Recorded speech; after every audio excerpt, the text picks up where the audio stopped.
नमस्ते। आज हम हेल्थ केयर के 3 बहुत ही ज़रूरी पिलर्स के बारे में बात करने वाले हैं। हेल्थ एजुकेशन, फार्मेसी और नर्सिंग। हम देखेंगे कि इनमें कौन-कौन सी ब्रांचेस हैं, क्या स्पेशलाइजेशंस होती हैं और इनके ट्रेनिंग प्रोग्राम्स कैसे होते हैं। तो चलिए शुरू करते हैं।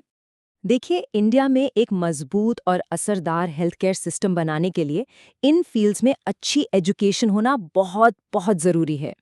असल में ये प्रोफेशंस ही तो हमारे पूरे हेल्थ केयर सिस्टम की नींव हैं, और इसी नींव को आज हम थोड़ा और करीब से जानेंगे। तो सबसे पहले बात करते हैं हेल्थ एजुकेशन की। ये फील्ड सिर्फ बीमारियों के इलाज के बारे में नहीं है, बल्कि इसका असली फोकस तो इस बात पर है कि बीमारियां हों ही नहीं, मतलब प्रिवेंशन पर। तो सवाल उठता है कि ये हेल्थ एजुकेशन आखिर है क्या? अगर बिल्कुल आसान भाषा में समझें तो ये वो फील्ड है जो हमें और आपको हेल्दी लाइफस्टाइल जीने के तरीके सिखाती है। जरा सोच कर देखिए, स्कूलों में हाथ धोने के लिए जो कैंपेन चलते हैं या फिर हमारे आसपास हेल्दी खाने के बारे में जो जानकारी दी जाती है, ये सब हेल्थ एजुकेशन का ही तो एक हिस्सा है। और इस फील्ड में आगे बढ़ने के लिए ना कई बड़े दिलचस्प रास्ते हैं। जैसे कि आप कम्युनिटी हेल्थ चुन सकते हैं और सीधे लोगों के बीच जाकर काम कर सकते हैं, या फिर एपिडेमियोलॉजी में जा सकते हैं। ये तो एकदम जासूसी वाला काम है, जहां आप बीमारियों के फैलने के पैटर्न को समझते हैं। और अगर आपको कैंपेन डिजाइन करना पसंद है तो हेल्थ प्रमोशन आपके लिए है। हर एक ब्रांच की अपनी एक अलग खास जगह है। एक बात और, इस फील्ड में सिर्फ किताबें पढ़ना काफी नहीं होता। स्टूडेंट्स को गांवों और शहरों के हेल्थ सेंटर्स में असली फील्ड ट्रेनिंग पर भेजा जाता है। और ये प्रैक्टिकल एक्सपीरियंस इतना ज़रूरी इसलिए है क्योंकि यही उन्हें क्लासरूम से बाहर निकालकर असल दुनिया की हेल्थ प्रॉब्लम से लड़ने के लिए तैयार करता है। अच्छा, अब हेल्थ एजुकेशन से आगे बढ़ते हैं और बात करते हैं फार्मेसी की। ये दवाओं की दुनिया है, एक ऐसी साइंस जो हमें सेफ और असरदार दवाएं देती है।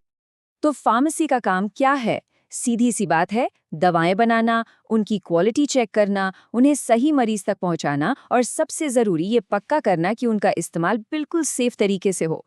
ये साइंस और केयर का एक ज़बरदस्त कॉम्बिनेशन है। फार्मेसी के अंदर भी कई टेक्निकल स्पेशलाइजेशंस होती हैं। जैसे फार्मास्यूटिक्स में आप सीखते हैं कि किसी दवा को गोली या सिरप की शक्ल कैसे दी जाए। वहीं फार्माकोलॉजी इस बात को स्टडी करती है कि वो दवा आपके शरीर के अंदर जाकर असल में काम कैसे करती है। हर स्पेशलाइजेशन आपको दवा की दुनिया में एक नए करियर की तरफ ले जाता है। यहाँ भी प्रैक्टिकल ट्रेनिंग बहुत अहम है।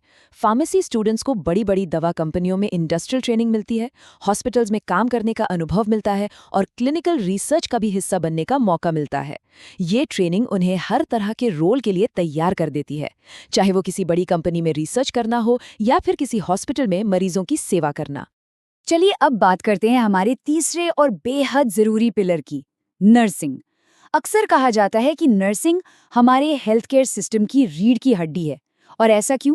क्योंकि ये वो प्रोफेशन है जो सीधे सीधे मरीजों की देखभाल से जुड़ा है। एक नर्स का काम क्या होता है? मरीजों का ख्याल रखना, ट्रीटमेंट में डॉक्टर्स को असिस्ट करना और हेल्थ सर्विसेज को आम लोगों तक पहुंचाना।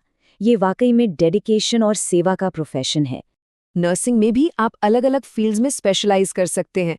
सोचिए, एक तरफ है क्रिटिकल केयर नर्सिंग, जहां आप जिंदगी और मौत के बीच जूझ रहे मरीजों की देखभाल करते हैं, और दूसरी तरफ है पीडियाट्रिक नर्सिंग, जिसमें छोटे छोटे बच्चों और उनके परिवार का ख्याल रखा जाता है। हर रोल के लिए एक अलग तरह का हुनर और बहुत सारा सब्र और करुणा चाहिए। नर्सिंग एजुकेशन का सबसे बड़ा हिस्सा है प्रैक्टिकल ट्रेनिंग। बस एक बार एक बिजी इमरजेंसी रूम की सिचुएशन सोचकर देखिए, जहां हर एक सेकंड की कीमत होती है। ऐसी ही मुश्किल सिचुएशंस के लिए ये ट्रेनिंग नर्सों को तैयार करती है, ताकि वो किसी भी प्रेशर में शांत रहकर अच्छी देखभाल कर सके। तो अब जब हम इन तीनों फील्ड्स को थोड़ा समझ चुके हैं, तो आइए देखते हैं कि यहाँ करियर बनाने के क्या-क्या मौके हैं और इसका फ्यूचर कैसा दिखता है। सच कहूं तो इन प्रोफेशनल्स की डिमांड हर जगह है। आप हॉस्पिटल्स और क्लिनिक में सीधे मरीजों के साथ काम कर सकते हैं, या फिर किसी बड़ी फार्मा कंपनी में जिंदगी बचाने वाली दवाएं बनाने में मदद कर सकते हैं। इतना ही नहीं, सरकारी हेल्थ डिपार्टमेंट्स, रिसर्च इंस्टीट्यूट्स और यहाँ तक कि एनजीओज में भी ढेरों अफसर हैं। स्कोप बहुत ज्यादा है। और हाँ, करियर के लिए 2 रास्ते साफ दिखते हैं। पहला है जॉब, जिसमें एक स्टेबल इनकम होती है और रिस्क कम होता है। दूसरा रास्ता है एंटरप्रेन्योरशिप का, यानी अपना खुद का कुछ शुरू करना, जैसे कि अपनी फार्मेसी खोलना, एक हेल्थ कंसल्टेंसी शुरू करना या फिर एक नर्सिंग केयर सर्विस बनाना। इसमें ग्रोथ की कोई लिमिट नहीं होती और आज़ादी भी मिलती है। तो सबसे बड़ी बात जो हमें समझनी है वो ये है कि ये तीनों फील्ड्स अकेले काम नहीं करती, ये एक टीम है। हेल्थ एजुकेशन बीमारी को रोकती है, फार्मेसी सही इलाज और दवा देती है, और नर्सिंग उस इलाज के दौरान देखभाल करती है। यही तिकड़ी मिलकर हमारे देश के हेल्थ केयर सिस्टम को मजबूत बनाती है। आज के समय में इन प्रोफेशनल्स की डिमांड बहुत तेजी से बढ़ रही है, सिर्फ इंडिया में ही नहीं बल्कि पूरी दुनिया में। ऊपर से टेलीमेडिसिन और एआई जैसी नई टेक्नोलॉजी हेल्थ केयर को पूरी तरह से बदल रही हैं। तो अब सवाल ये है कि हेल्थ केयर के इस बदलते और बेहतर होते भविष्य को बनाने में कोई भी अपनी क्या भूमिका निभा सकता है।